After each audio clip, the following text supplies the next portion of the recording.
Hey guys, this is McCoy Buck with another pros tip. In this tip, we're going to go over Bezier curves. This is an intermediate difficulty level.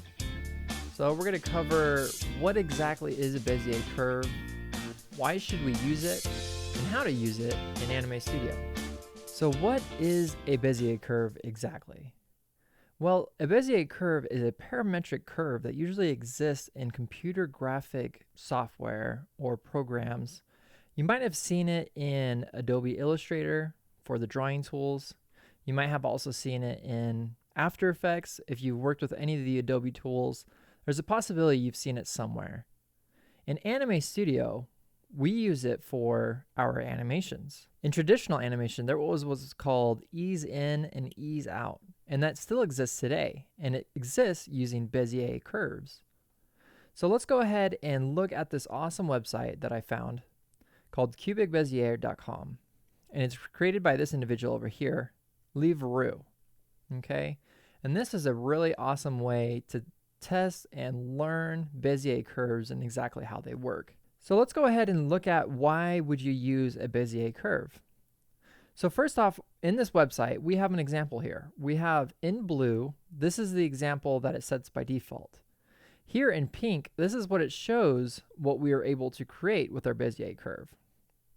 So right here on the Bezier curve, graph here, you have what represents time. Time is represented horizontally. Your progression is represented vertically. So during the span of, let's go ahead and adjust this to 2 seconds. So during the span of 2 seconds, this two images right here are going to travel to the other side of the screen at different progression rates. Let's go ahead and hit go to watch the example.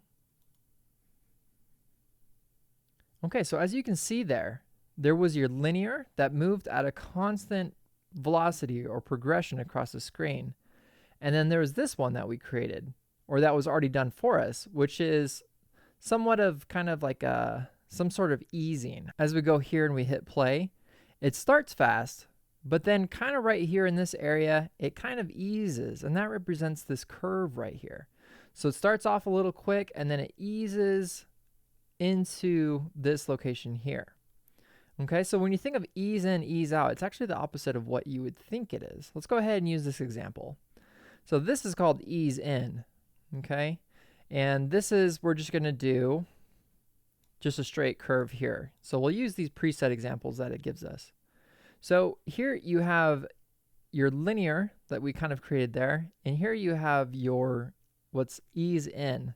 So when I think of ease in, I would think of that as it's going to the other side, it's going to be easing in, but it's rather quite the opposite. As you can see, the ease in basically is this part right here. It kind of goes out a little bit slow, and then it picks up pace, and they both travel to the other side in exactly 2 seconds, but with different progression rates. One more time, let's go ahead and click that. As you can see there, they both travel during those 2 seconds to the exact same location at the same time. Let's go ahead and do ease. Now with this one, as you might imagine, we had kind of an easing out effect. Then it's going to pick up speed, and then it's going to ease back into place. This is called ease in. Okay, so watch that again. It kind of eases, and then it picks up the pace, and then eases back again. Okay, and the last example that we'll use is ease in out, which is kind of what we just did, just a little bit more of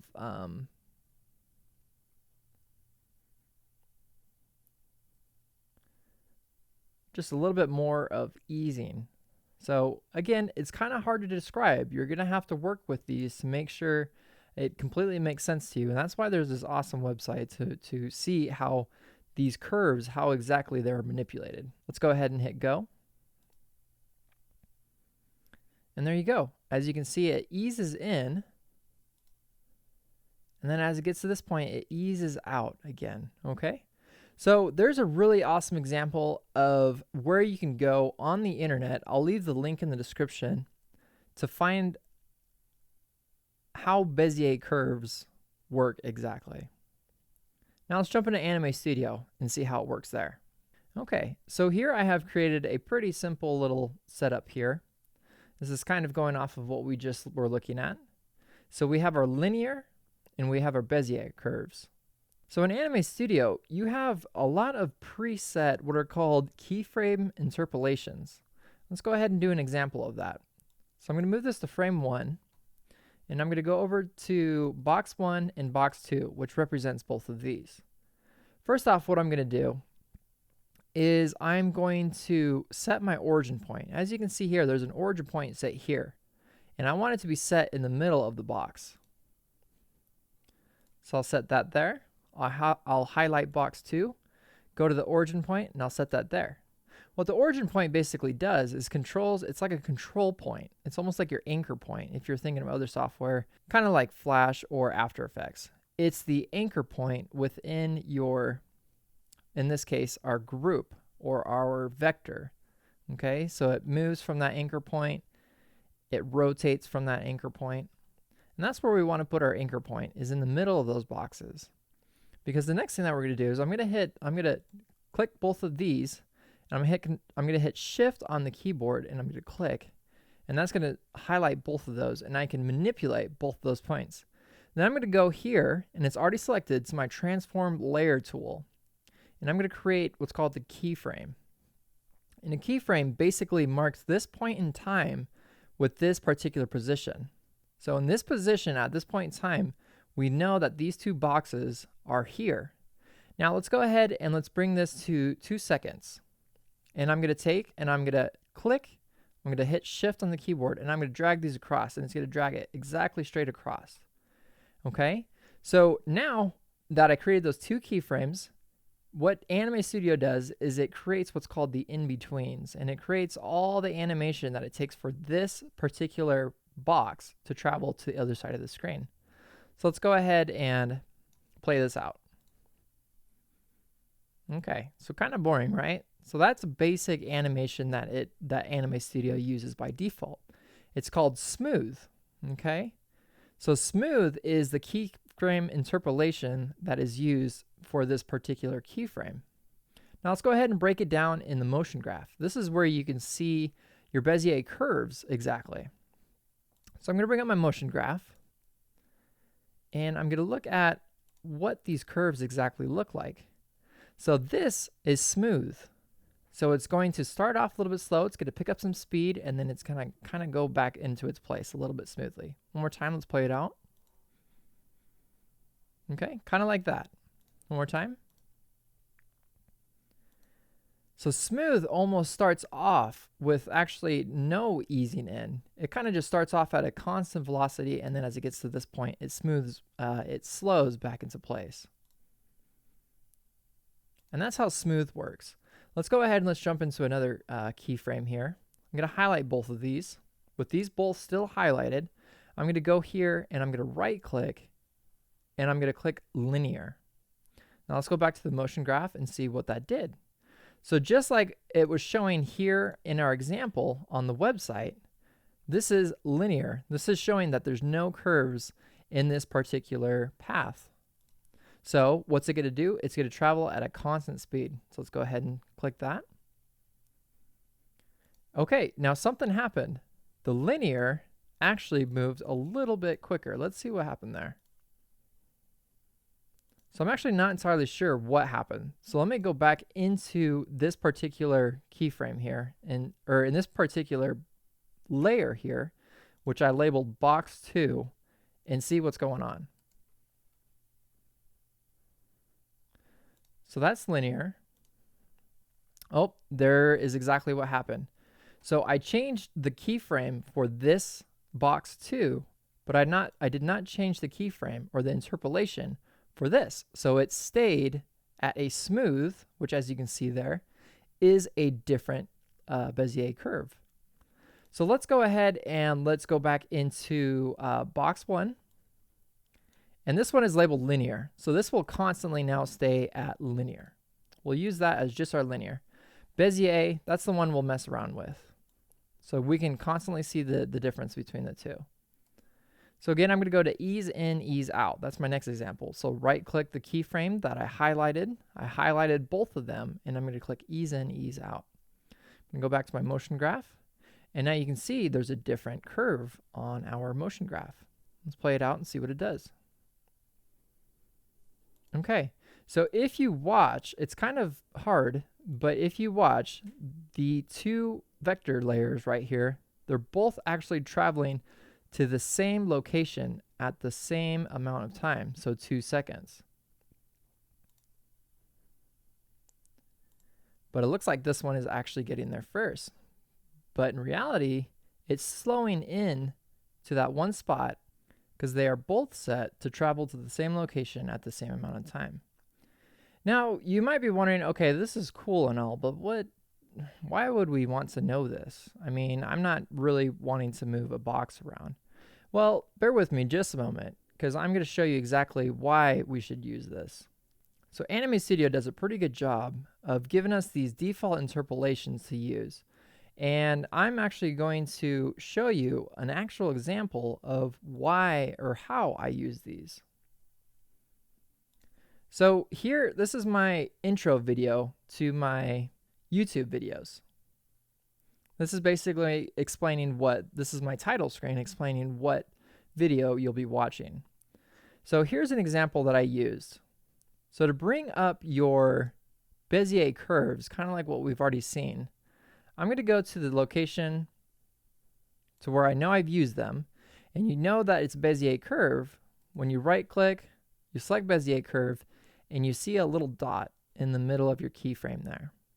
So to bring up your Bezier curve, you're going to go to what's called your channel here. And it's important that whenever you're making Bezier curves, you can only do it with this tool here.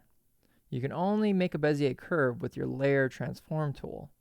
So let's go ahead and double click that. Oh, make sure I'm in my motion graph. Let's go ahead and double click that. Okay. So here I created my own Bezier curve. I created my own curve of how I wanted this part, what I labeled the intro. Let's go ahead and give it a little bit more space here. How I wanted this to exit the screen. So right here you can see it's all on screen. I'm going to hit play. And that motion there, that is a motion that I created myself. That wasn't any preset Anime Studio keyframe. That was one motion that I created myself. Let's go ahead and mess around with this motion a little bit. So let's give it a tighter curve here, which would ease it into place more. Now the part that I want you to focus on that's really cool is this. This is kind of a little helper to help you understand how this is working. So you see each one of these squares? These squares represent a frame. So right here, let's go to where this keyframe actually starts.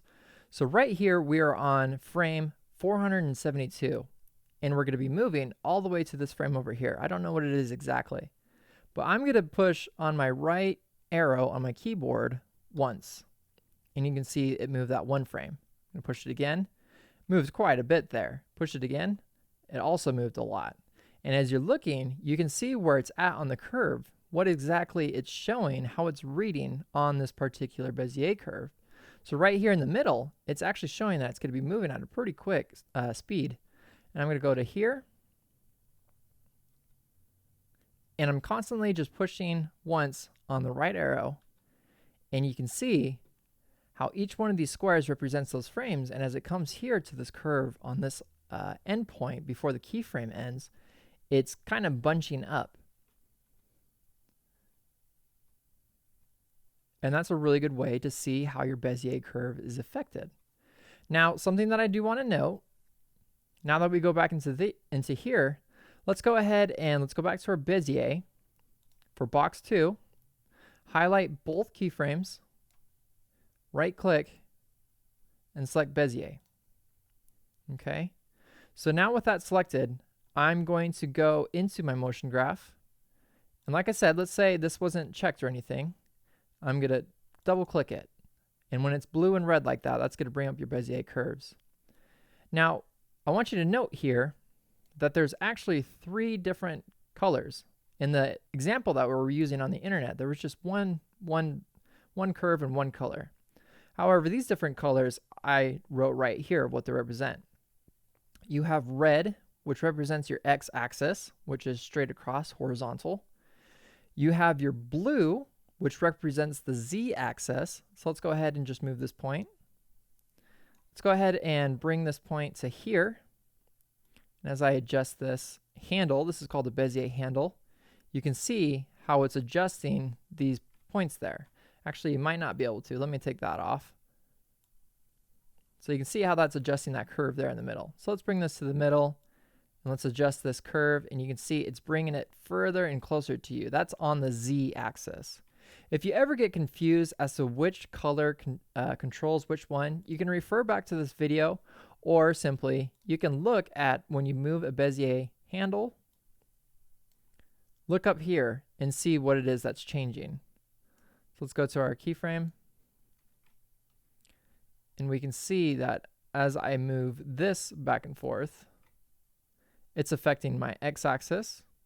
And then as I move that one back and forth, it'll show that it's moving my z-axis. There it is. And as I move this keyframe back and forth, it is affecting my y-axis. So the y, here it is. I'm going to click on the handle here. It's a little tricky to navigate. I don't think there's been too much attention given by developers on this particular feature here, though it really helps if you want to get a different type of animation style movement than with the interpolated keyframes. So kind of a way to navigate this is by scrolling your wheel up and down. That controls like the height of it. The two magnifying glass pieces here, this is to zoom in. That actually controls the width. So if you want to bring it up just a little bit bigger, that's what you have there. And then you have your green. This is your y axis. And we're going to go ahead and just manipulate this a little bit using these Bezier handles. And as you can see, that lifts it up and lifts it down. Let's go ahead and create a keyframe there in the middle. And as you can see, there's a little bit more stuff going on there. So we'll go ahead and, oh, by default, so let's go ahead and do that again. By default, I forgot to explain this. Unless you specify differently, these are your default keyframes that will always be created. So if I go here to my Bezier and I click that, as you can see, whenever I create a new keyframe, it's going to create it in that certain keyframe interpolation. But I'm going to go back here and I'm just going to simply just set it at Bezier. And as you can see there, it shows handles on both sides. So if you don't see handles on the one side, it's most likely just refer back to what you see there. That represents smooth. So all you have to do is just right click and change that to Bezier. Okay. So now when I go and I manipulate these, you can see this is manipulating my y-axis. And then if you want to move something, for example, let me turn my background off. So say you have this right here and you want to make it, you want to keep this part straight, but you want to add like a motion here. Well, as I'm moving these handles, they're both moving at the same time and they're kind of both making this S curve. Let's say I just want to control just this handle, but I want to keep this one straight. So what I'm going to do is I'm going to hold Alt on the keyboard and then I'm going to click that handle. And there we can go. I can straighten that out as I desire. And that controls the y-axis. Again, if I wanted to control the x-axis, do look at these points here. I can do the same thing. I can pull that out further, bring it in shorter, thus changing how my shape will actually move. So when I go and I play these two out, again, it's going to be traveling to the exact location, however, in different velocities. And there you go. So that's basically how a Bezier curve works. To actually break it down and know how it works for yourself, kind of like I did in my intro animation video, these are all using Bezier curves. As you can see, there's different motions going on there. And these are not default interpolations that you would get with Anime Studio. These are using Bezier curves to get the desired motion that I want for this motion graphic here. Okay, so the best way to know how these things work is just to play around with it. You honestly just have to try it out for yourself. Go through the different interpolations, click them, go back to your motion graph, see what it is that it did exactly. Like this one is a step. So as you can see there, it brought it out to almost like this. It had this perfectly straight. and then it had this straight down to this point here, right about there. And what that does is it steps it to the next location. So right there you can see it's kind of going back on itself, and then as it gets to this point, it jumps, and that's what's called step. So the best way to figure out how all these work, and I'll go over these in a different tutorial, breaking down the different keyframe interpolations, is just to try it. And that is the Bezier curve. Thank you so much for watching. Be sure to like, subscribe, and comment to let me know what you'd like to see in other videos. Also, be sure to join the Anime Studio Pros Facebook group, a group I created for you to learn, share, and collaborate with other Anime Studio animators. I'll see you later.